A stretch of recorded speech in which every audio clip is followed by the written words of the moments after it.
Okay, want to welcome you all, first of all, to our Zoomers, to our friends on Instagram Live, and of course, life wouldn't be life without Facebook Live as well. Hi everyone, welcome. We've got a great discussion today, a talk which I've spoken about many times before. I don't think I've given this class actually recently, but it took a long time to put together.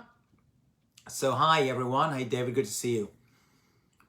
Okay, so the discussion on the table today are 7 principles of Jewish leadership, or as I sometimes call this class, 7 highly effective Jewish leadership techniques. And so we're going to talk about Jewish leadership today, and 7 particular aspects of it. So when we talk about Jewish leadership, we're going to be talking about 2 things. One of the things, hi David, one of the things we'll be talking about is great Jewish leaders, that is Jewish people, who over the millennia have led effectively, i.e. they are great Jewish leaders. But really today's discussion, which I think is fascinating and is a growing body of knowledge for me and the world, I think, is a Jewish way to lead. So we talk about Jewish leadership as just people over history who have happened to be Jewish. But Jewish leadership are principles within Jewish thought, which we see many times among Jewish leaders, which is a Jewish way of leading. And a Jewish way of leading could be used by Jewish people, but not necessarily, and could be used by non-Jewish people as well, who've taken Jewish principles which they've seen among Jews or have seen among the Bible, Jewish scriptures, Jewish writings, and try to hold themselves up to that ideal. So once again, we're going to talk about Jewish leadership and 7 particular types of Jewish leadership, but we're going to do it via topic. And while we're going through these 7 principles, my friends, of Jewish leadership, we are going to see various great Jewish people who have lived up and manifested and really represented these ideas. Okay, so let's jump straight in. And principle number 1 of Jewish leadership is leadership begins with taking responsibility. If we go back to the beginning of mankind, Adam and Eve were in the Garden of Eden and they were given a directive. Eat everything you want, but this one tree you cannot eat and enjoy. Obviously, as soon as you tell anyone, this is one thing you can't have, it's exactly what they want. And they ate from the forbidden fruit. What that fruit was, another discussion, not for now. It most definitely wasn't an apple, but we'll leave that aside. And when God confronted Adam and Eve and said, "What did you do?" No one takes responsibility. He blames her, she blames the snake blames everybody else. No one takes responsibility for what they did. And this continues when Cain kills Abel just a few verses later. And God turns around to Cain and says, "What did you do? Why did you kill your brother?" And Cain turns around and says, "Am I my brother's keeper?" You know what's fascinating about that response? When Cain responds to God and says, "Am I my brother's keeper?" God doesn't respond. Isn't that weird? Wouldn't you, let's say you authored the Bible, and someone to say to you, "Am I my brother's keeper? Why are you asking me? I'm not responsible for my brother." What would you say? Actually, you are your brother's keeper. And you did the exact opposite of a responsible brother. You killed your brother. In this case, literally your brother. And yet God does not answer. He leaves the answer open. Says one of the great commentators, Rabbi Samson Raphael Hirsch, God did not answer this question of Cain for a very important reason. So that every generation who reads this story, who reads this account of Cain killing Abel, will have to come up with their own answer to that question. Because if God had answered it, you would have thought, well, that's just God talking to Cain. But really, every single person in every generation, in every society, in every community must ask themselves the following question and come up with their own answer, not God's, which is, am I really being responsible for other people? What is my obligation of responsibility? And then things change. We go from the book of Genesis, Bereshit, and we very quickly move into a different book, the book of Exodus, the book of Shemot. And in the book of Shemot, things take a dramatic turn, beginning with Moshe Rabbeinu.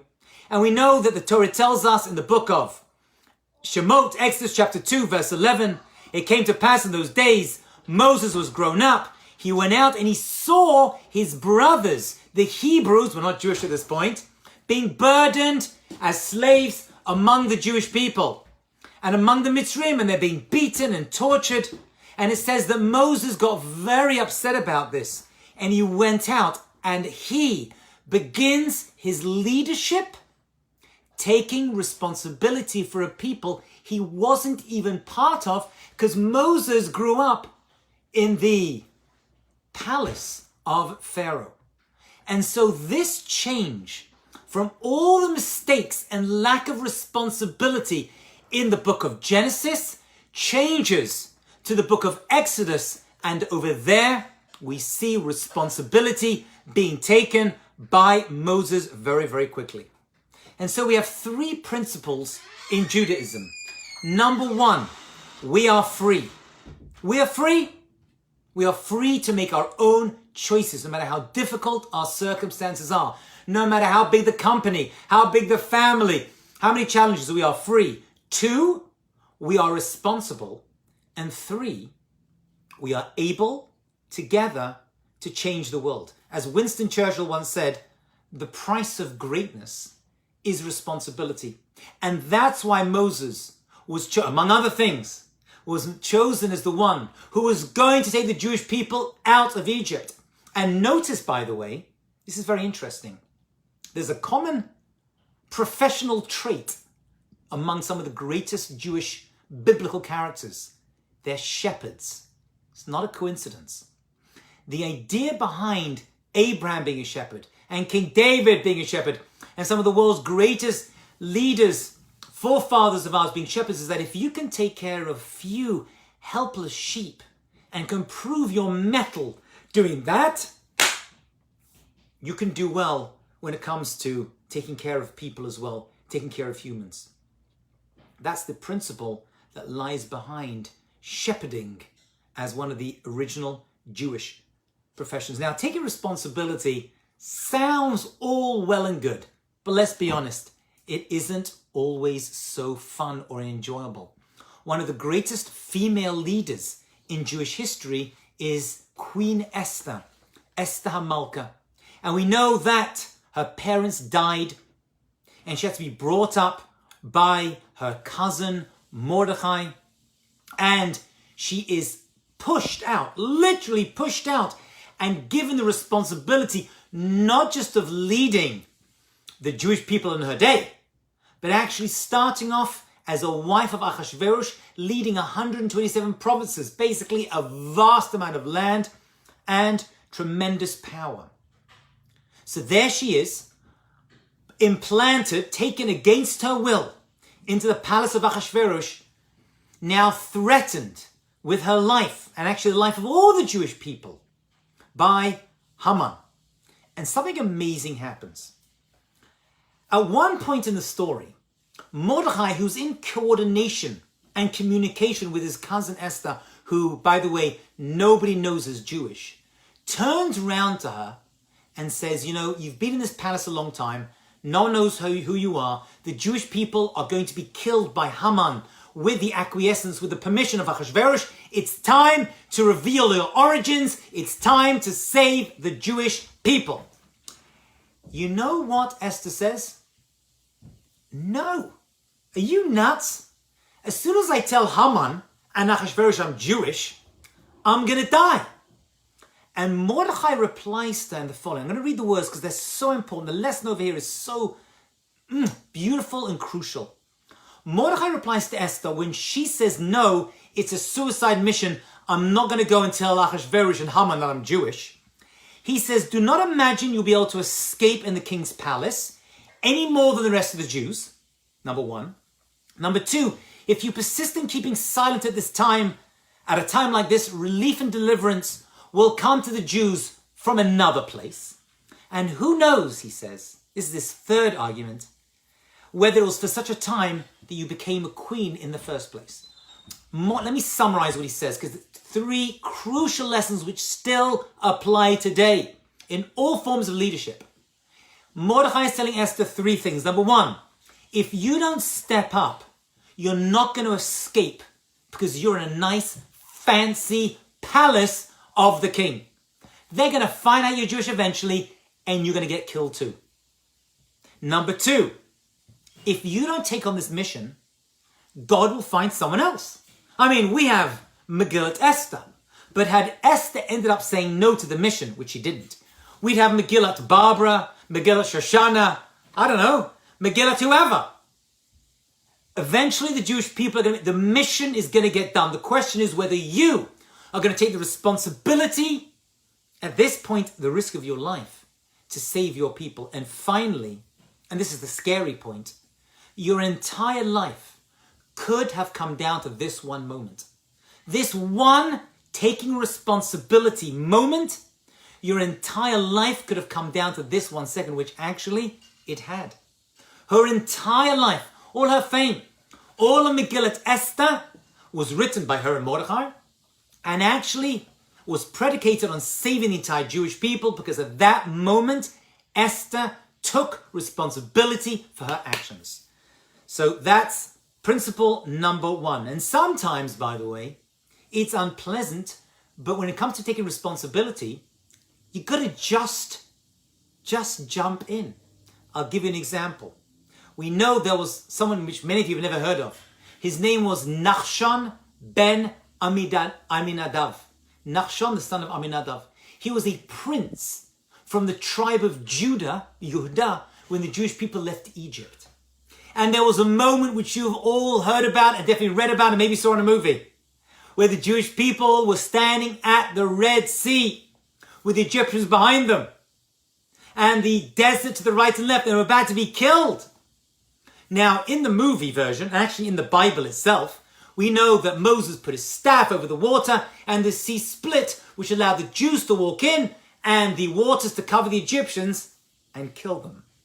However, the Gemara gives another very interesting story about this guy, Nachshon ben Aminadav. Nachshon ben Aminadav stood on the banks of the Red Sea and he saw they were about to be killed. And he saw that no one was doing anything. So he started to walk into the water, and the water went up to his ankles. And he walked in further, and the water went up to his knees. And he walked in farther, went up to his chest, and then up to his nose, over his mouth. It was about to cover his nose, and the sea split. And they say the merit of the sea splitting was in the merit of Nachshon ben Aminadav. I'll tell you a quick story. I've led, 30 trips to Israel with thousands of students over the years. We went to an army base, actually over the Green Line, a pretty scary place to be. And these army commandos called themselves the Nachshon people. And I said to them, wow, where'd you get that name from? Was there a commander in your troop, a general, a captain called Nachshon? And they were like, no. We called our division Nachshon in the memory of Nachshon ben Aminadav, the first guy to jump into the water. Because when it comes to saving the Jewish people, we're the first ones in. Powerful, right? That's modern leadership, my friends. We're the first ones in. Okay? And so Nachshon ben Aminadav became one of the most famous leaders in Jewish history that many of you have never heard of, because he took responsibility by just jumping in. That's principle number one. Principle number 2 of 7. We got a long way to go, my friends. Stick with me. No one can lead alone. There's one thing that seems to be an abhorrence seems to be an anathema to Judaism, and that it's people who think and truly believe they can lead alone. And we're going to learn out this principle from the most unbelievable place. And I'll show you why it's unbelievable, because it's from God himself. God himself teaches us, God, the one and only God, that even when he leads, always creates others to lead with him. And we learn this from creation. And it says in the book of Genesis, chapter 1, verse 26, Vayomer Elokim, and God said, Nase Adam b'tzalmenu k'dmesenu. Let us make man. Let us make man. Who's the us? I mean, us make man. It should say, I, God of heavens and earth, am going to make mankind on the sixth day of creation. And yet it's in the plural. Let us make man. And Rashi is amazed by the statement. Who is the us in the let us make man? And he gives the most fascinating answer. That God was talking to someone. Well, it couldn't have been humans because they didn't exist yet, by definition. God was talking to the angels, the malachim. And God consulted with the angels and said, you know what? Should we make man? Let us do it together. What a strange thing to do. And from here, the rabbis tell us something unbelievable. God took the chance that people would think mistakenly that God is in the plural, let us make man, and obviously he isn't, he was talking to the angels, so that a very crucial lesson should be taught in the world of leadership. That even God says leading alone is not a good thing. You need a partner when it comes to leadership. You need help. Maybe not a financial partner always, but you need to go out of yourself, out of your own ego and say, I cannot do this myself. Let us make man. Let me and the angels do this together. So there are three types of leadership model we see in Judaism. Three types of leadership model. There are melachim, kings. There are kohanim, priests. And there are neviim, prophets. Kings, priests, prophets. Each one of those had a different leadership model and different leadership purpose. The king was the political, military leader that existed among the Jewish people. The Kohanim, the priests, were the spiritual leaders. And the prophets were the visionaries. They were the ones that consulted and were consulted to make decisions about the future, the visionaries. Every organization, every company needs someone who's going to be a visionary. Now, each one of those were different, and each one of those got into fights with each other. Actually, let me ask you, of those three, kings, priests, prophets, which two of those three do you think constantly were battling with each other, were constantly at odds with each other? Think about it. Kings, priests, prophets. So if you look in Jewish scriptures, you see that the kings and the prophets are always fighting each other, trying to kill each other, many times were killing each other. Why? Because the king was all about military and political leadership. And we need to do this, and we need to destroy that nation, and we got to overtake that piece of land. And the prophet's like, nah, that's not going to work. Because if you do that, this is going to be the consequence. So you better not do that. And God does not want you to do that. And that would become a big fight between them. So the prophet is trying to limit the power of the king. And kings don't like that. So we have, just like in the American political system, which is very much based upon the Jewish Tanakh, Jewish scriptures, for a number of reasons, not for now, you'll see this interplay between them, this division of power, of checks and balances. It's like God is saying, I don't want too much power with the kings. That's why the kings in Judaism cannot have too much money, too much gold, too much silver, too many horses, too many wives. There are many things that are holding the king down. And the priests are held down by the law of God. And the prophets are held down by the other two. And so we have this interplay of each of them. We don't want to consolidate power, because if there's too much power in one place and the person truly believes and tries to lead them, you don't have a relationship with your leader. you have a dictatorship. And Judaism hates dictatorships and dictators. Okay? And many have tried to do that. So that's principle number 2. As King Solomon says in Ecclesiastes, 2 are better than 1. For if they fall, the one will lift up his fellow. But woe to him that is alone when he falls, he has no one to pick him up. Man is not an island. Everyone needs to lead with humility, and part of humility is seeking help and assistance from others. Okay. That was number 2, no one leads alone. Principle number 3 is you'll see in Jewish leadership and seeing great Jewish leaders throughout Jewish history is that leadership is about the future. It's vision driven. We see this very well from one of the most famous female Jewish leaders in history. And her name was Miriam. Miriam, the older sister of Moses. By the way, without Miriam, we wouldn't have had Moses and we wouldn't have a Torah, because Miriam was the one who persuaded her parents to keep having children during the Egyptian exile. And 2, she's the one who saved Moses' life by putting him in the Nile. And so Miriam, we're going to see, wasn't only a great leader, she was a great and amazing visionary. Listen to this amazing story and account.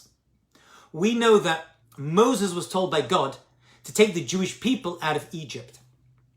And this was a very difficult job for 2 reasons. Number 1, getting Jews to listen to you, almost impossible, right?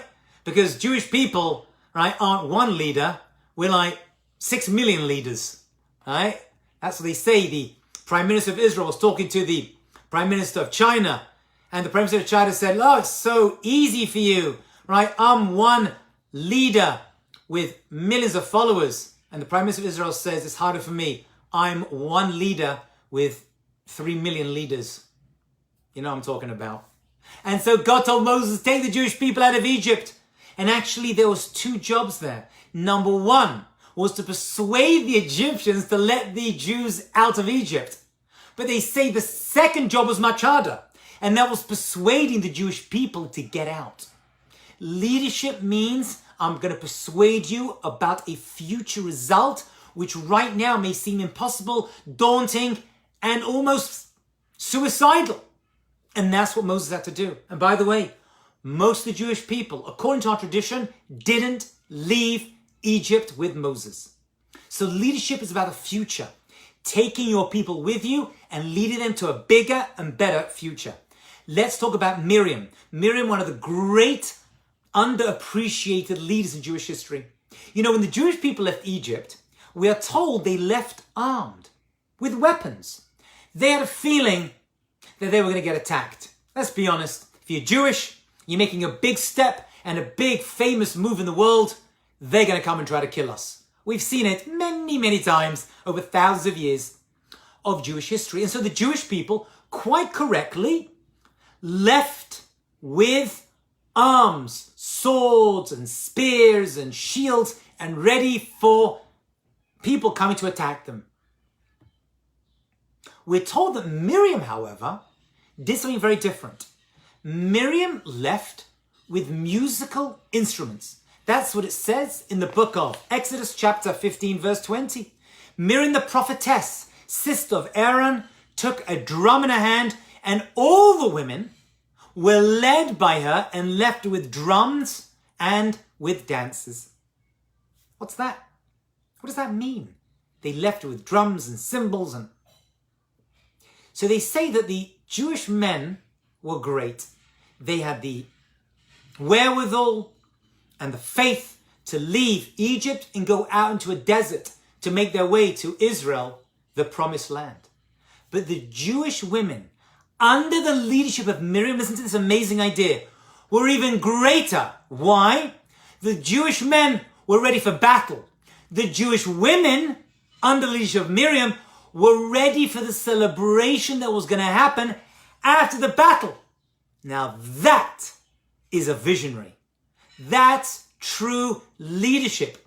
Leadership isn't just getting ready for the battle, but leadership is, I know we're going to have a battle and I'm ready to celebrate our success. In a company, it could be ready to invest your money in other things, right? In a family, it could be putting your children, your desires for success in the future somewhere else, right? Saving up for the future. I don't know what it is. Whatever it means to you, it means to you, but that's Miriam. Miriam knew they're going to win the battle, so she left equipped for the post-celebration, the after party. One of the great Jewish leaders of modern Jewish history, people always ask me, I personally think is someone who, unfortunately, many people have not heard of. His name is Anatoly or Natan Sharansky. I've read all of his books, and he is a true leader. Again, there's many different types of leadership, but he is someone who has led by example. And we know that he lived in the former Soviet Union, and he was arrested by the KGB for the terrible crime of teaching Hebrew and learning Torah. That was it. That's what he did to fellow Soviets. And they saw that as a form of sedition, and they arrested him.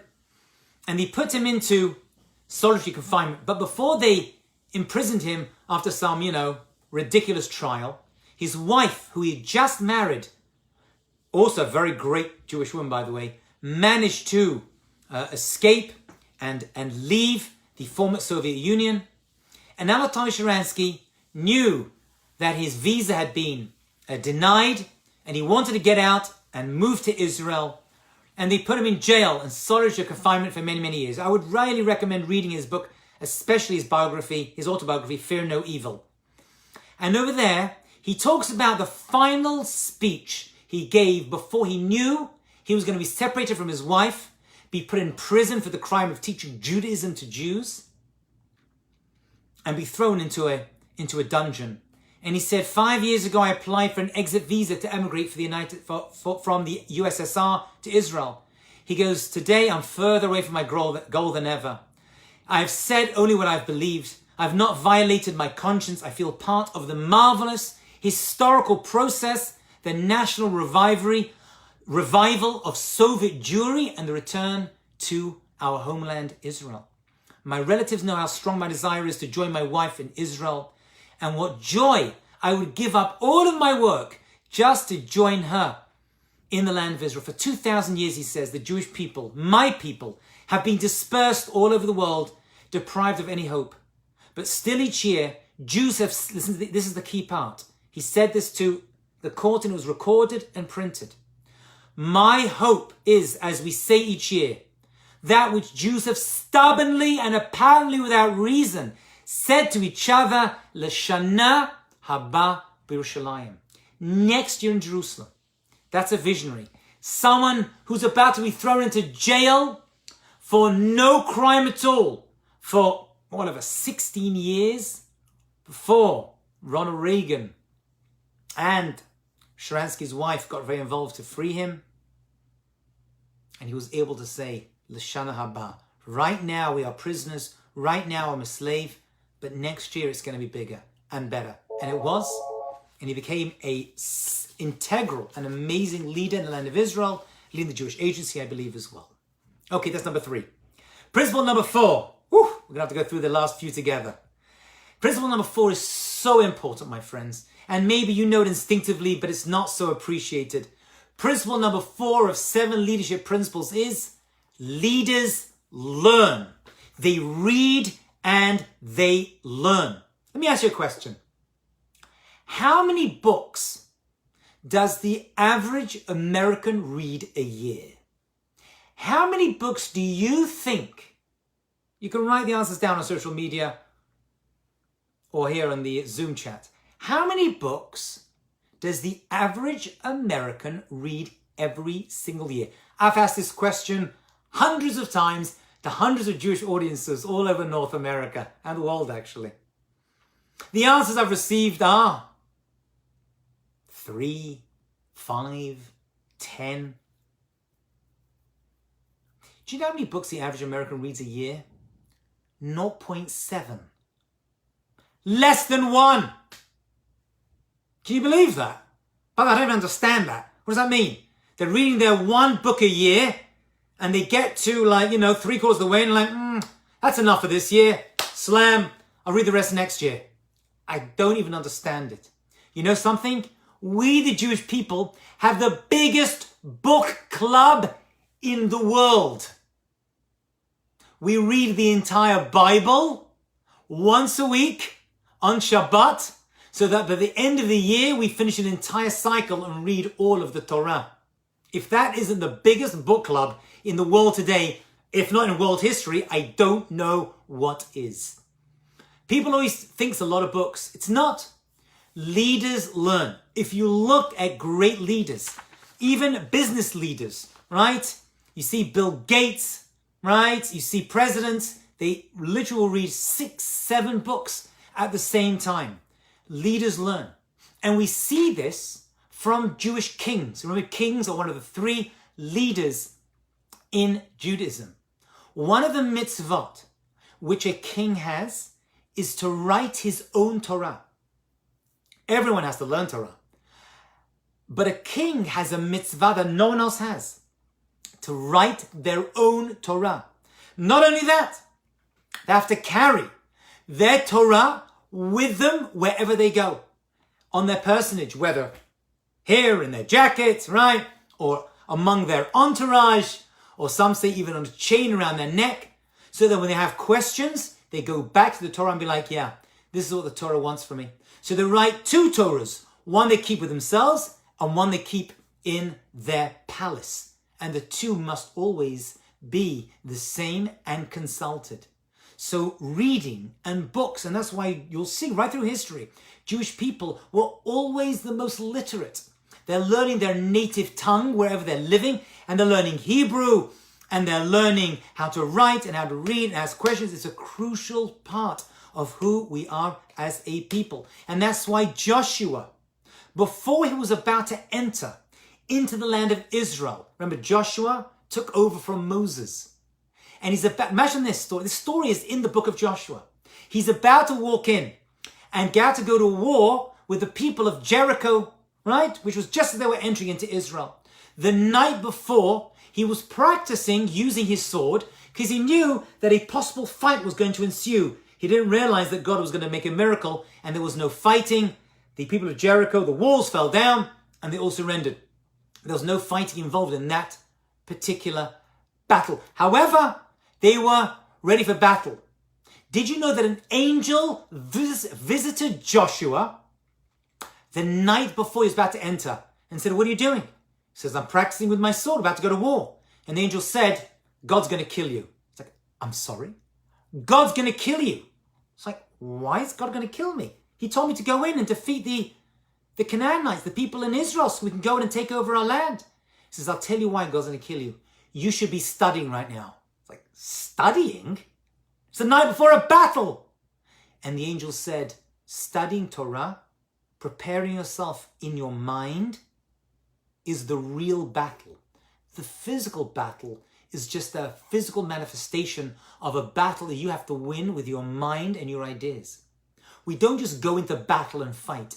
We think, we prepare. As King Solomon says, through strategy you win your war. Whether that war is a physical war or a spiritual war, which is probably what King Solomon was speaking about. We go to battle equipped with knowledge and information. Leaders learn. That is the key. You know, David Ben-Gurion has a house in Tel Aviv, which you can visit to this day, the first Prime Minister of Israel. He has 20,000 books in that library. 20,000 books. He was a voracious reader. Voracious. And maybe not overtly religious person, but definitely a God believer. Right? The idea of leadership means I need to lead and I need to learn. I learn from myself, from Jewish history, Torah, books of strategy. Right? This has become very common today. Right? Every business person is writing their own books nowadays. But leaders learn. I don't know if David Ben-Gurion read all of those books, but that's not the point. Okay, that's number 4. Principle number 5 of 7. Give me 5 more minutes, we'll finish. Leadership means believing in the people that you lead. You must believe in your people. You've got to believe that they have the brains, the capability of becoming great. One of the mistakes that Moses made, we're actually told about. By the way, the Torah is very, very quick to uncover the mistakes of the greatest Jewish leaders in history. One of the many reasons the Jewish people rejected Jesus was that it was all too good, right? He was too perfect, the Son of God. Only a mother could believe that about their Jewish child. Okay? It was all nonsense. Because one of the things that we always do is point out the mistakes of leaders. And King David, one of the great kings of Jewish history, made mistakes. And scriptures doesn't shy away from describing them. Even the great Moses, the greatest prophet that ever lived, made a mistake. And the Torah tells us what the mistake was so that we learn from it and know that even the greatest leader is going to make a mistake. And his mistake was at one point, he didn't believe in the people he was leading because God told him to go in and to take the Jewish people out of Egypt and lead them to the land of Israel. And Moses responded and said, Book of Exodus, chapter 4, verse 1, but they won't listen to me. They're not going to listen to my voice, right? They're going to say to me, God didn't appear to you. I don't believe this actually happened. You know, right after that, Moses was inflicted with a skin disease called Surat in his hand. Why? You know why? Because he didn't believe in his people and he spoke Lashon Hara about them. And you get this skin disease, Surat, for speaking Lashon Hara. God was telling Moses, your job is to do. Your job is also to believe that the people you're leading have the capability. Don't micromanage. I'm your God, but I'm their God as well. They have the ability to get the job done. Believe in the people you lead. And Moses learned the lesson and successfully led the Jewish people out of Egypt. You know, King David was a master leader, and we could talk all day just about his leadership technique and style and the amazing things he accomplished and the mistakes that he made. I'll tell you one great thing that King David was the expert in, which he learned from a very interesting place. His ancestor, Ruth. And that is that David was the king of trusting in people. King David was the king who trusted in people. We know that there was an individual in the days of David. His name was Yehonatan. And he was known as someone who had power as a priest, but he had a desire for money. And he started to steal and do unsavory things with money in the temple. And there's a lot of money coming in and out of the temple. And you know what King David did? King David put him in charge of the temple's treasury. Like, what? We just said this guy had a tremendous desire for money. King David said, I'm going to use that power. I'm going to assume that this power can be harnessed for the good. He trusted in Yehonatan, not the brother of Saul, a different Yehonatan, Jonathan, and he made him the head of the temple treasury. And he became extremely successful in that particular job. King David was the master in believing in people and trusting in their powers. And if they had a desire for something, he knew that latent in that power and desire was obviously a positive energy to use it for the best. And where did he learn that from? King David learned this ability to trust in people, trust in his subjects, and give them power from his great-great-great-great-grandmother Ruth. Because Ruth trusted. When Naomi said, go back, don't become Jewish. Remember that King David came from converts, from a converted woman. Naomi said to Ruth, don't follow me. And she said, your God is my God, your people are my people, I trust you. That trust that Ruth put into Naomi and God and the Jewish people leaked down into her great-great-grandson, King David and Solomon, and actually became a principle within Jewish royalty and leadership. I'm going to have to jump quickly through the last two because we've run out of time. So much I want to tell you. But principle number 6 of 7 is that leadership involves a sense of timing and pace. You see, a great leader, we see from great Jewish leaders and Jewish leadership principles, shouldn't lead too far ahead. They can't be too far ahead in terms of their level of knowledge and connection and communication with their people they are leading. Because if they're too far ahead, who can follow them? I had a professor at university, and this guy was a genius. I mean, this guy knew so much, but he was so smart that everything he told us we didn't really understand. What kind of leadership is that? He could be as smart as Einstein, but if you can't convey your leadership, your information as a teacher, as a professor, that's what you're meant to be, a leader of knowledge, then your people can't follow you. And then you can't be too much with the people, because if you're too much with them, they're not going to want to lead you. They're going to see you as a friend and not as a leader. So the key over here is don't be too far ahead and don't be too far behind. We see this actually when Moses prays to God, fascinatingly, when he asked God that his replacement should be a great leader, and he says that this person should go out before them and come in before them, someone who will lead them and bring them out. And the commentators ask, what is this double expression? He should go out before them, come in before them, lead them, bring them in. Moses is saying two things about leadership. Number one, a leader must lead from the front, go out before them, but not do so out in front that when he turns around, no one's following them. A leader is putting themselves ahead, but just enough that he's bringing the people with him, whether emotionally, psychologically, financially. You've got to bring the people with you. He must lead them out, meaning he must carry the people with you, but at a pace that they can bear. And that was the genius of Moses. He was always ahead, but he was always bringing the people with him, whether he was guiding them, he rebuking them in such a way that they wouldn't just break off from him. There wasn't mutiny, right? Was always bringing them in. So leadership involves a delicate balance between impatience and patience, right? You can't go too fast because people will resist and rebel, but you can't go too slow because people become complacent and will not transform and move with you at the right pace. Okay? I'll just mention one of the great Jewish leaders from recent history is Menachem Begin. I highly recommend reading his books, that I've read his autobiography. Can't remember the name, but email me if you can't find it online. And he was someone, actually, it's worth visiting his museum as well about him. I think it's in Jerusalem, I believe. Beautiful museum, which I've taken students to. He was someone who led outside. He was the leader of the opposition for years and years and years.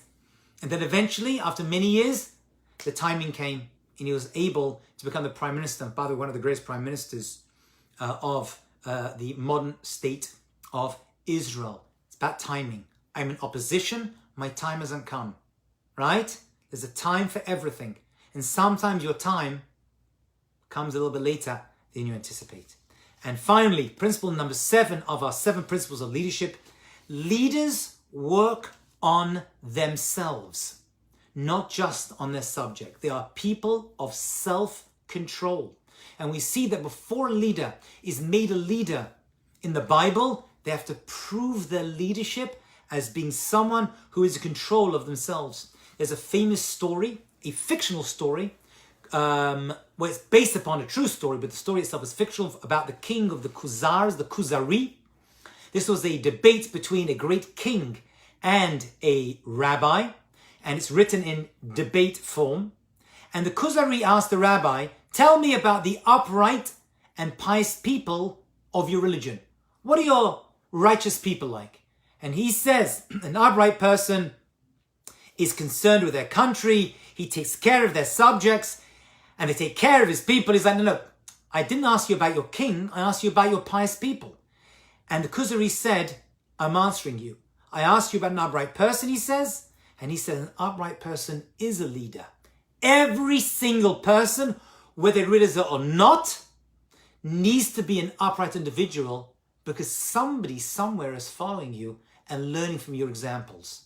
So for us, great leaders are not people with strategies who fight wars. They are people who are in control of themselves. And they start with themselves.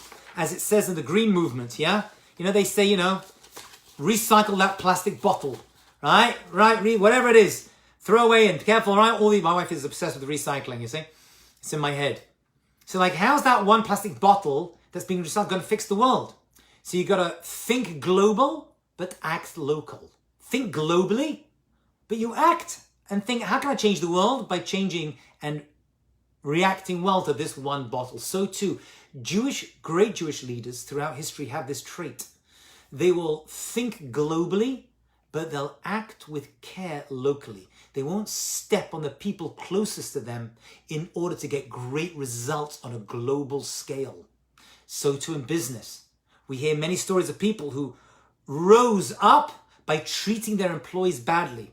If you look at all the modern great leadership books, right, like From Good to Great, they always say that treating your employees badly will get you results, but those results are always short term.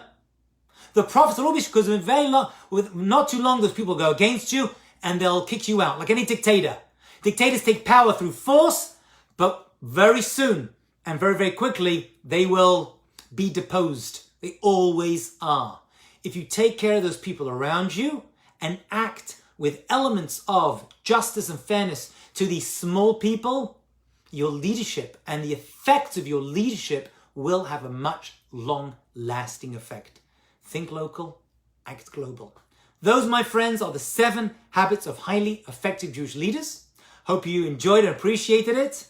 If you would like the notes from this talk, which I've given, you can email me at rl@rabbilawrence.com. My email, rl@rabbilawrence.com. Wishing you all a wonderful and successful week. Shalom, shalom.